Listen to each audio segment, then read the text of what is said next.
Poor you. I can't go on, poor. Welcome, bloody welcome to the show, which is Sunday called... Chat. That's it, bye. Somebody said to me in the street, why'd you go, ooh?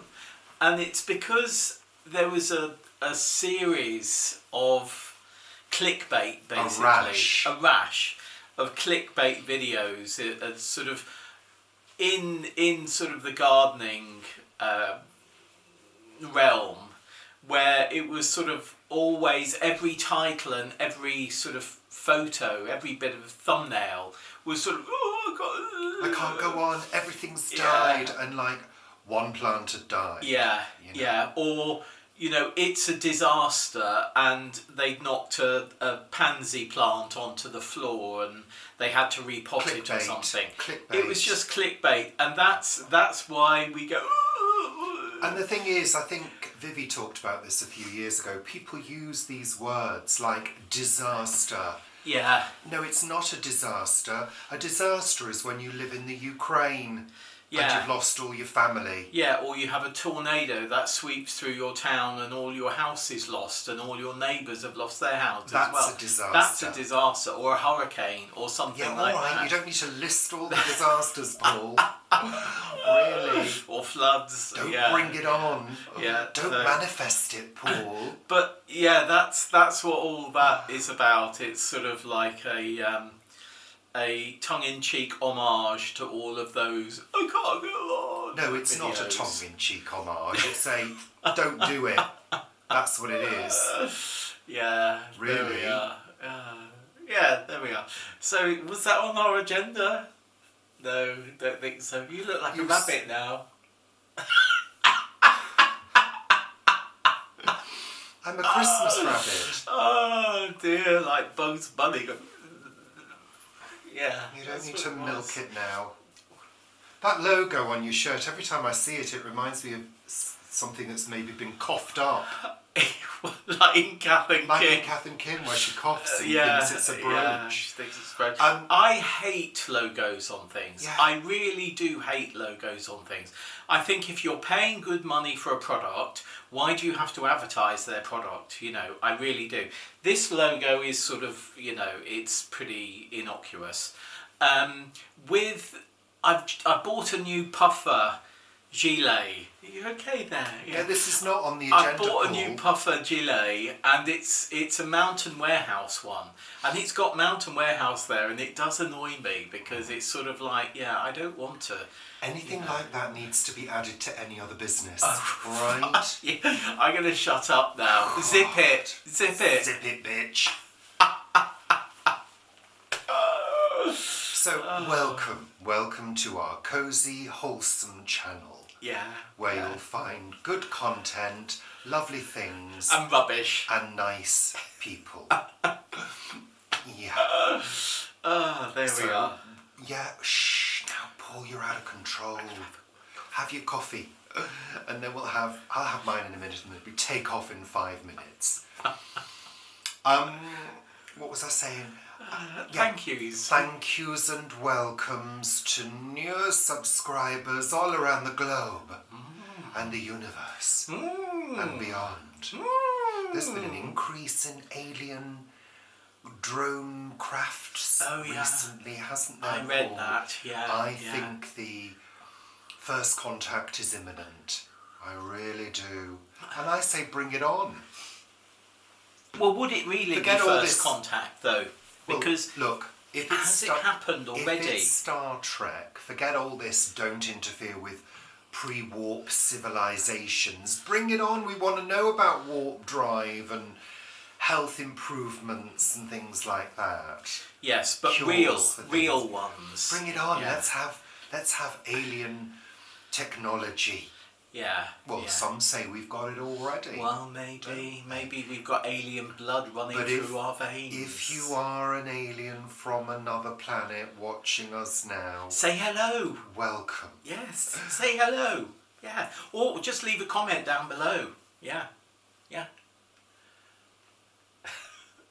They might have already. They might have done. There's been a few comments recently that look like they came from an alien planet, I can tell you. But anyway, so yes, welcome to new subscribers and also welcome to new members on our Facebook group, Planet Vegetaria. There has recently been an influx of new subscribers and members. And also on Coffee as well. Thank you very much to those who have joined Coffee. That's our Coffee supporters page where you can support us by buying us a coffee. You can see down below the link in the description box. Oh, lovely. Should we start now? Yeah. It's usually the weather. Oh yeah. Yeah. Can't read my own writing. So we usually kick off with a weather report, Richard and Paul's weather report, and we'll promise not to make it too boring. Yeah, for those people who don't live here. I mean, the thing is, we're British. British talk about the weather. Yeah, that's it. That's what we do. So if you're in, where was it, Finland or something, and it doesn't sort of relate boring to you and it's boring, then skip it. Just go forward a bit. Or just don't bother leaving a comment in the first place. Really. Just skip it. But everything's boring to somebody. Yeah, that's true. That's very true. I know, I'm full of nuggets. Oh, you're so clever, Richard. Of wisdom. I'm so lucky to have lived with you for 30 odd years. 30 very odd years. I think you are. Yeah. So weather. So last weekend was Storm Dara. That's backwards in time. Storm Dara, and even though we didn't get it as bad as some people got it. Well, other parts of UK did very badly, yeah. For the UK, yeah. Kew Gardens lost 8 trees. And Wisley lost various trees as well. I saw that during the week. So it was pretty gusty. Yeah. Pretty gusty. So it was quite a mixed weekend, wasn't it, really? I mean, it was bands of rain coming in and wind and then more rain and no sign of the sun. No.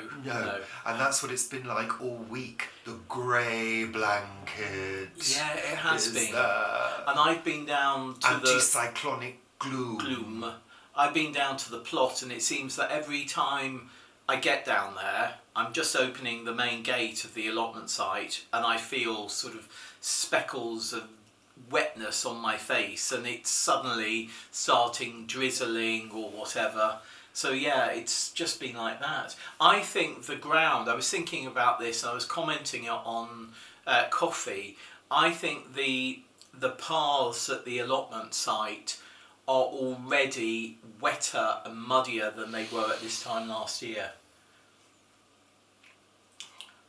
Well, they just get a little bit trippy. We'll have to get some wood chippings in, because that's what we do. We wood chip the paths when it gets like that. So we'll get some wood chippings in for January and do that in January. And if you want to know more about the plot, watch A Week at the Plot by Paul.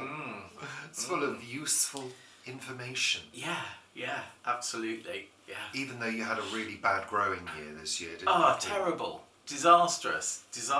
He only realised... Disastrous? Disastrous. Was it Paul, really? It was a terrible year. It wasn't a disaster. We haven't seen as many goodies coming into the house, Paul. I say we as in the royal we.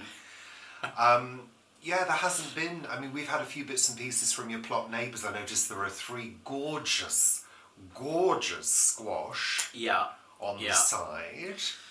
We're very fortunate that... Well, we're fortunate in that there's a lot of give and take in our allotment community, and I've been taking quite a lot this year rather than giving. People are kind. Yeah, people are kind. We've got amazing, really red cheeky curry, which is really sort of lovely. And those little ones are cute. They as well. They are. Yeah. So weather-wise, we have had the grey blanket, but we are assured by the weather people in the television that that the high pressure will sort of move away, because high pressure keeps everything static and still and calm, and if the cloud is there, it stays there. Yeah.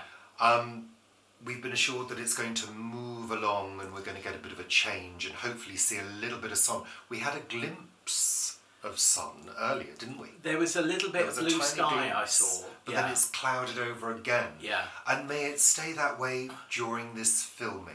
If the sun were to come out now, we would be instantly vaporised. So it's going to get a little bit warmer as well, which will be quite nice. But then I think the temperatures are going back to what they are now by the end of next week. And of course, we're racing towards the shortest day. We are. The winter solstice. And then, of course, hurrah, we can celebrate. The days start getting longer. Yeah, they do. They do. Very slowly. So we're only a week away from the winter solstice now. So, which is the true heart of the season. The true reason for the season.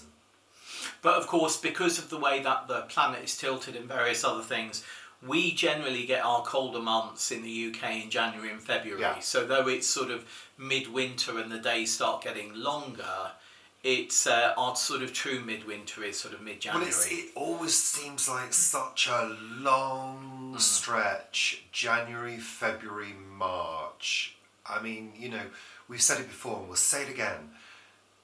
It doesn't really warm up properly until June.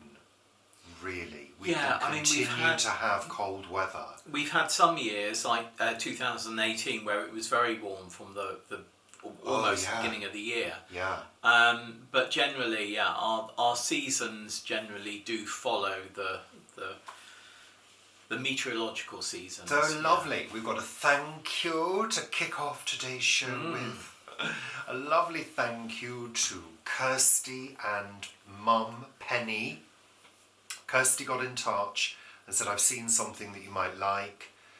Would you like me to send it to you? And we said, yes, please, that would be very kind. Thank you. And it arrived the very next day. Yeah. Didn't it?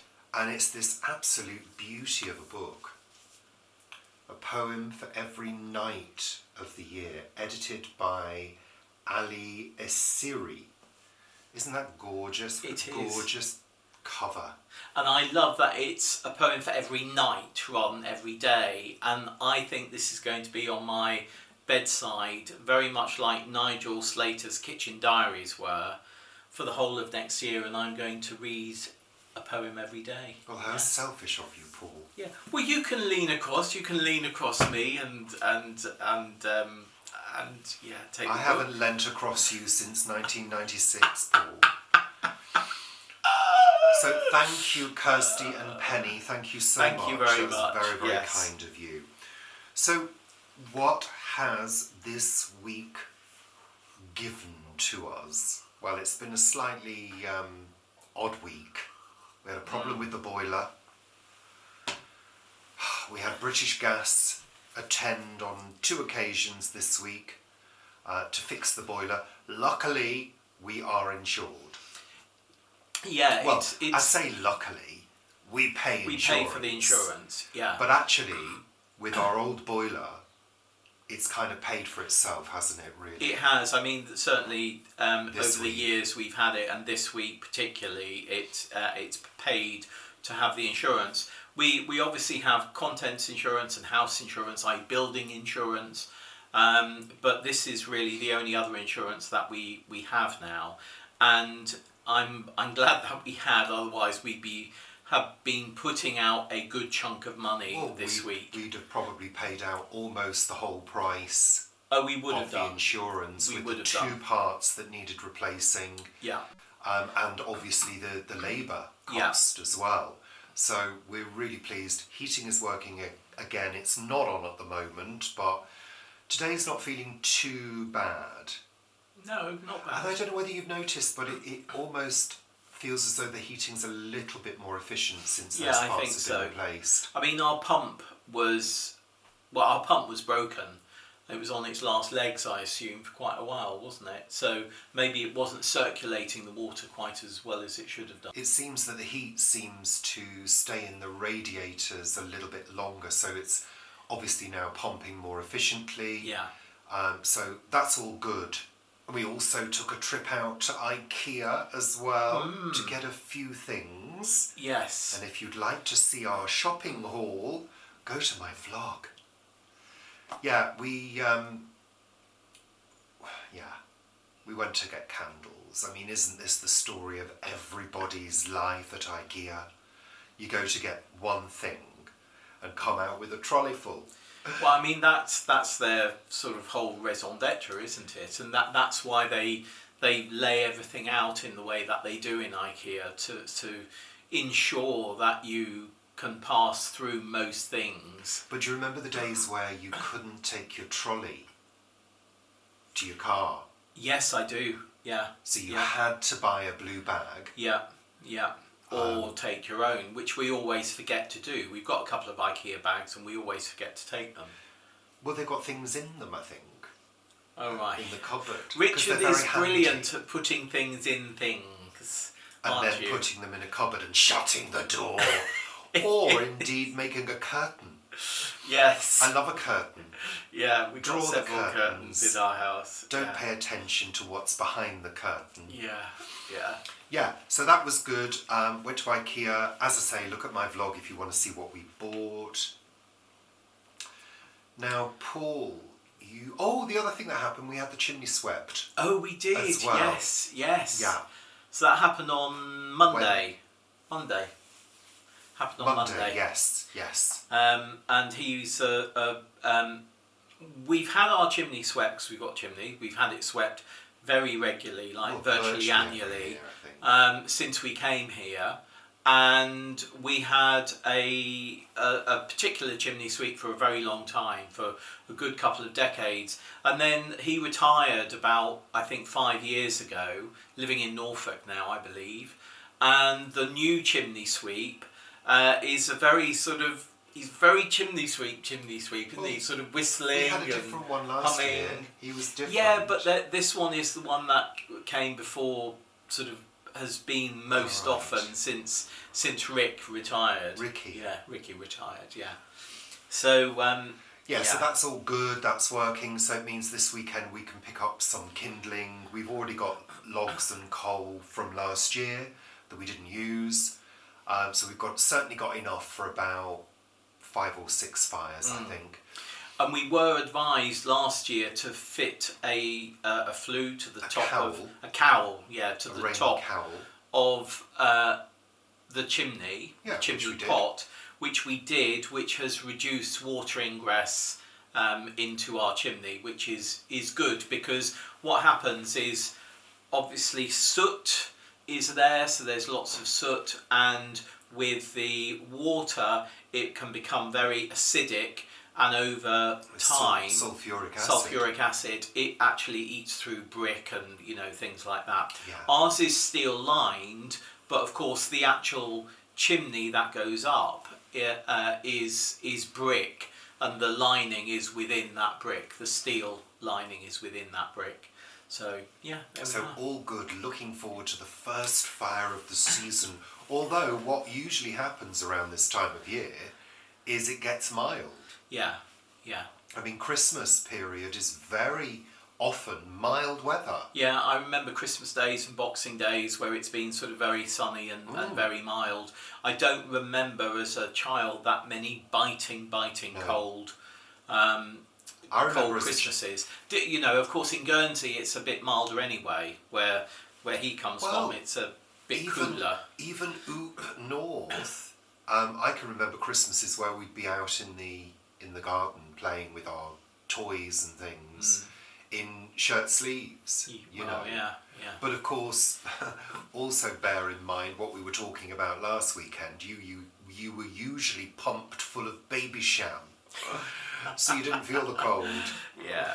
Really? Yeah. Well, it's true. Yeah, it's true. It is true. But yes, it can be very mild. Like Paul said earlier, the inclement weather, the snow and biting winds tends to be January, February, doesn't it? Yeah. Apart from 2009, 2010, when we got a real dumping of snow in November 2009, and then a real follow-on dumping sort of January to February. And then, of course, we had the beast from the east that came in March one year and gave us a whole dumping of snow in March. Not as much as 2009, 2010. That was when the whole of the UK was actually whited out on satellite maps because there was so much snow. Yeah, and it was two weeks. 2 weeks. We were frozen, weren't we? Which is very unusual. Very unusual.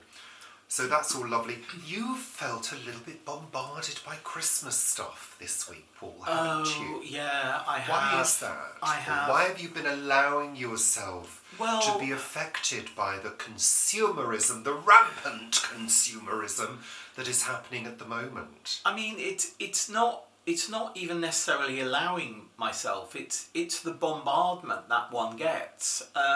You know, we do have a delivery from Sainsbury's every now and again, and the delivery from Morrison's, and they have been pumping out their emails, you know, telling us about, excuse me, how to have a good Christmas, you know, spend money, you've got to buy this, you've got to buy that, you've got to have this food, you've got to have that food, you know, if you don't have this, it's not going to be happy.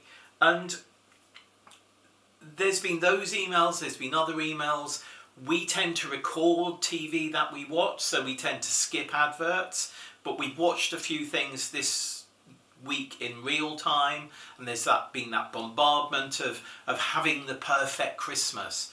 And it brings about, what is the perfect Christmas? You know, the perfect Christmas to me is a nice quiet time with family and friends, with no particular drama, and hopefully a good book. I mean, that's my idea of a perfect Christmas. Other people's idea of a perfect Christmas might be having 100 people round, you know, on Christmas Day, and cooking huge meals and having lots of drink and shouting and screaming and kids and all of that. That may be a perfect day for some people. But it seems very much that the advertising that we're getting is pushing us towards, you have to buy all this, and this is what a perfect Christmas is. And I'm just rather tired of it. I really am. The thing that annoys me the most is the emotional angle that advertisers take. Absolutely, yeah. That really bugs me because, and I said this, I did a post on Planet Vegetaria, just to remind people that, you know, Christmas and New Year and winter is not always the joyous celebration that people think they need. Yeah. You know? And also, for some people, it's quite triggering. You know. So all this bombardment, and then the emotional angle of, you know, I don't know, little lost animal in the snow type thing, whatever it might be, can really, really push people to the limit sometimes, and, you know, cause reactions that people don't necessarily want to have. You know, I don't want to be sitting here in tears at an advert that's actually designed to make you spend money. Yeah. You know, rather than warm the cockles of your heart. I mean, those things just make me feel depressed. Yeah. Actually, and a bit sad. And I don't want to feel like that at any time, really. I mean, I've said it before. In life, I try to walk the middle ground. I try to walk through the grey areas. I try not to get too hyper. I try not to get too low. I try to walk through the middle. Because that suits me. Because I can get very low and I can get very high. I haven't done that for quite some time. But I walk the middle ground and try and stay calm and centred as much as I can. I think finding that balance is really important. Well, it is for you, but for me certainly. But for a lot of people, it's difficult to find because there are plenty of external factors, as in this time of year, family demands, blah blah blah, that can really cause some people to have quite a tough time. And I think people feel duty bound to have a good time, or to see people, or to see family that maybe they don't get on with, etc. travel massive distances. Oh yeah. You know, make journeys through inclement weather at times when there aren't enough trains and buses, whatever. It can all be very difficult. Absolutely. You know.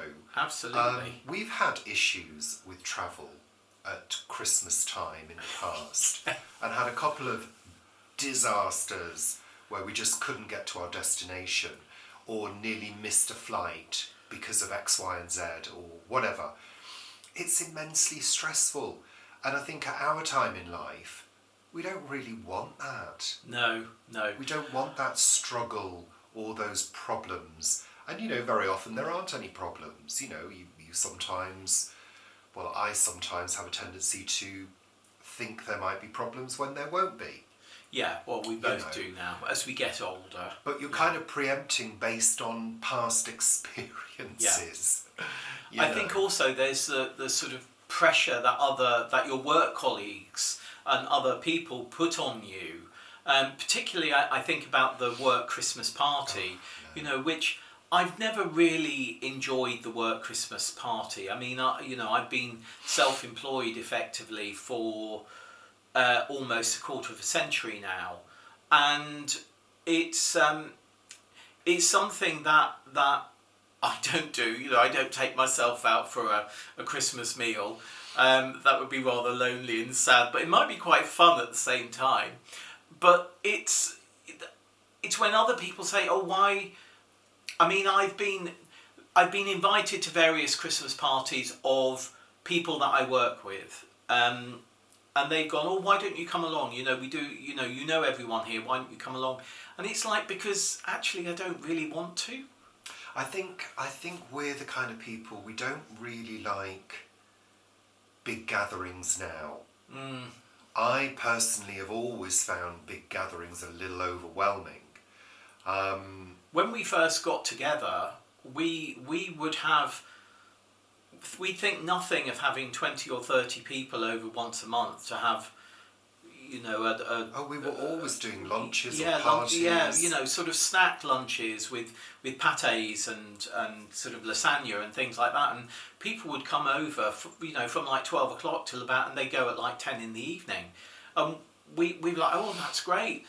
We're not there anymore. We don't want that anymore. You know, times change. Small intimate gatherings suit us quite well. 2 people is ideal. Yeah. So there we are.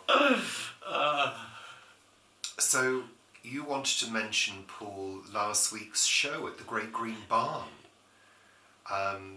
It was in the middle of Storm Dara. Yeah. It was literally as it was raging through. I was very careful, as was Helen Anker, who was playing Audrey Hepburn. It's her play. She lives local to us, and she was going down. So we were both sort of careful. And there were, of the people that had booked, who were obviously local to the Great Green Barn, or generally local, only 2 people cried off. So we've offered them free tickets for another show. But it was a terrific evening, it really was. And what's the show called? The Essence of Audrey. So it's a piece about Audrey Hepburn, and Helen plays Audrey Hepburn. And the premise of it is that she is auctioning off items of her clothing and other memorabilia, film memorabilia, for UNICEF at her home in Switzerland, which is something that she did, the auctioning of the memorabilia. And through talking about the memorabilia, she takes you through the story of her life and the films that she did, and it's such a beautiful piece, it really is. And Helen was fantastic. The audience loved it. There was a lot of the audience who stayed back afterwards to talk to Helen. We had a Q&A, which Vanessa did, so that was at the end of the performance. It was just a great evening. And when there were sort of quieter moments, you heard the wind blaring outside the Great Green Barn. But yeah, it was a really good evening. And tomorrow we've got afternoon tea. We've got an afternoon with Noel Coward, which is a festive afternoon tea, not a festival. So yeah, that's good. It was really nice despite Storm Darrow. Thank you, Paul, for that lovely segment. What? Oh dear. Now we're going to eat some baked goods. Are we? Not really. You have been baking though. I You've was done just a load of baking. They just crossed my mind. I did some baking yesterday. I'm just completely loving the cookies that I'm making. I've made them 3 times now, and the savoury oat biscuits as well. I really love those. Did I do a video on those? Yeah, I think so. Yeah. Oh, I did do. Yeah. If you want to see, they're great for cheese. I've adapted the recipe slightly to flavour them with Black pepper. sea salt and black pepper. I mean, the dough is so easy to work. It really is. I mean, actually thinking about it, it could be a base for an oat pastry. Right. I want you to do ones with some Marmite in them. Marmite biscuits. That would be nice. Yeah. No, I just thought of baked goods then for some unknown reason. I think it's because you want a biscuit. I've had my coffee and there was no biscuit offered. No, there wasn't. No. So it's that time of the show where we get intellectual. Yay. Thanks, Vivi Gregory, of what Vivi did next. And Vivi's Kitchen Garden, of course. Yes. Vivi gifted me this book, and actually it's great, but it's so intellectual. They don't even tell you how the words are pronounced. They expect you to know. Wow. A Word for Every Day of the Year by Stephen Poole, and the day today 15th. is the 15th. Yeah, it is. 15th Almost halfway through December. Gosh. Oh God, it's a long one. Oh, said the actress to the bishop. And I think I need to put my glasses on. Right. I can't see without my glasses. Where are my glasses? Are those them over there? I can't see. They're black ones over there. Oh yeah, there we are. I put my reading glasses on for this week because I struggle otherwise. Oh, goodness me. Comprendinate. Comprendinate. Comprendinate. Comprendinate. Comparendinate. Comparendinate. C-O-M for mother, P-E-R-E-N-D-I-N-A-T-E.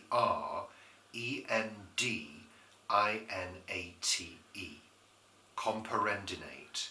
Leading in things that are maternal, I'll go for. That are maternal? Yeah. Why maternal? Well, like natal, that's where I went, yeah.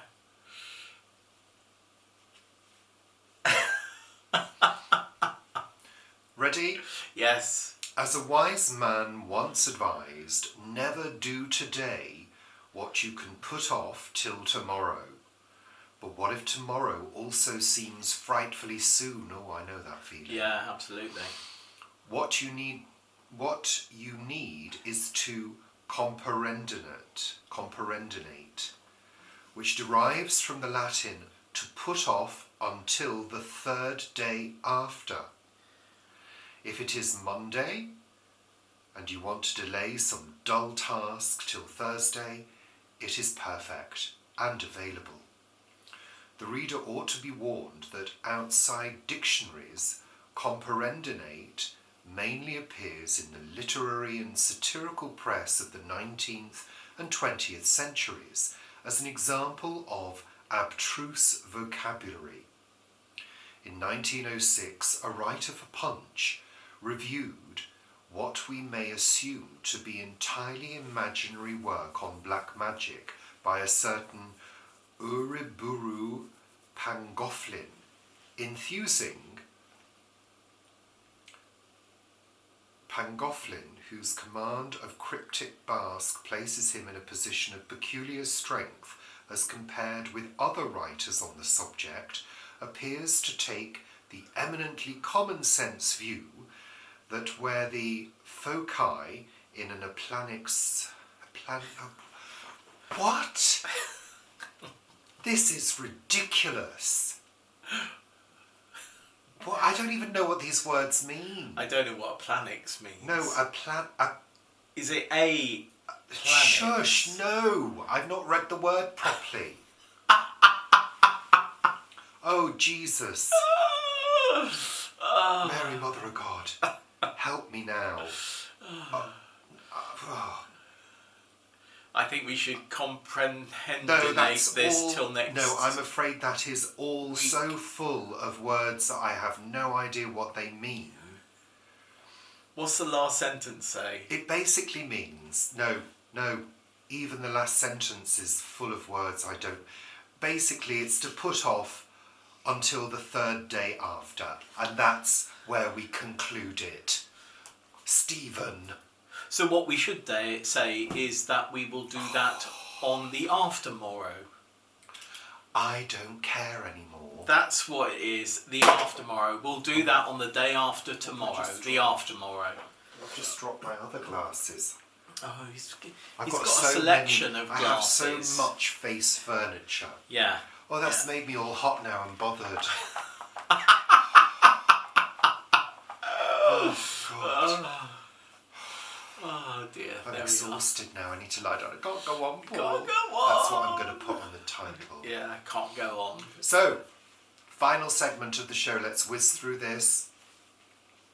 TV. What have we watched on television this week? Strange New Worlds on Paramount Plus. I'm quite liking it. I'm finding it a bit like the sort of original Star Trek, so I'm quite liking it. It's okay. Yeah, it's okay. Yeah. Canal Boat Diaries. Yes, we keep on which is on both that. BBC 4 and also You and Yesterday. Yeah. So this is Robbie Cumming, who is in his 40s and he's travelling the canal waterways of the UK in his boat. I find it immensely stressful.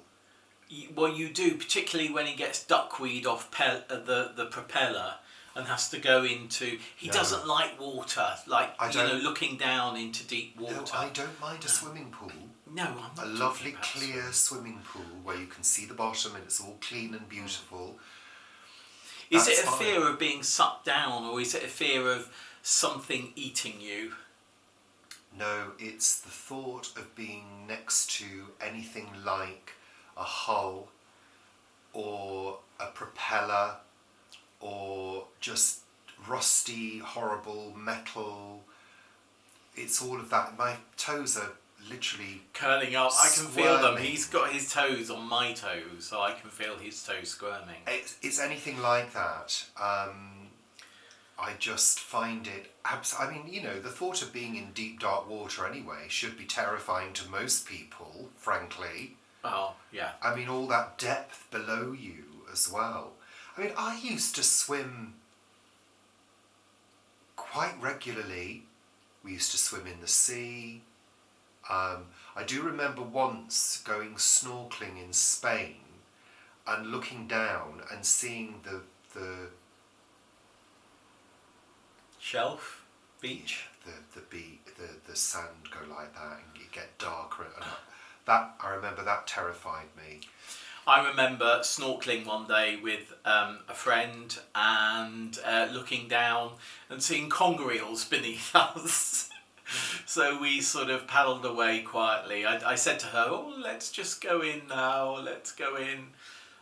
My uncle, his brother lost a finger to conger eels, a thumb. Yeah. Anyway, all of that. I don't know. As a kid, we used to go out in boats, and I would think nothing about jumping over the side. I don't mean like cruise ships or anything. I mean small boats and going for a swim off it. No. Yeah, no, no. It's just not my thing. Not his thing. No. So we also watched a show called Talking Pictures Dames on BBC 4. So this is about the famous dames theatrical dames. that are actresses. So Dame Diana Rigg, Judi Dench, Maggie Smith, and another one. Prunella Scales. Was she on a that dame? one? No, Prunella Scales. No, she got wasn't on CBE, wasn't she? Yeah. I saw her on something else yesterday. Who's the other one? Maggie Smith, Judi Dench, Helen Mirren. Doodah, Mary Poppins. Julie Andrews. Yeah. Yeah, and it was narrated by Celia Imrie. Elizabeth Taylor. Narrated by Celia Imrie, and it was entertaining. Yeah, it was good. Yeah. We continue with Frasier on Paramount Plus. Yeah, which isn't as good as the first series, but it's Singate. Yeah. It's fun. It's okay. There was one episode, I'm not sure which it was, but I laughed heartily all the way through. We saw the return of BB. Yes, that was it. BB Glazer, who plays Frasier's agent, psychopathic agent, who we absolutely adore. We've talked about her before, especially the cigarette scene. Yeah. Where she describes the inhaling of a cigarette, which is just amazing piece of work.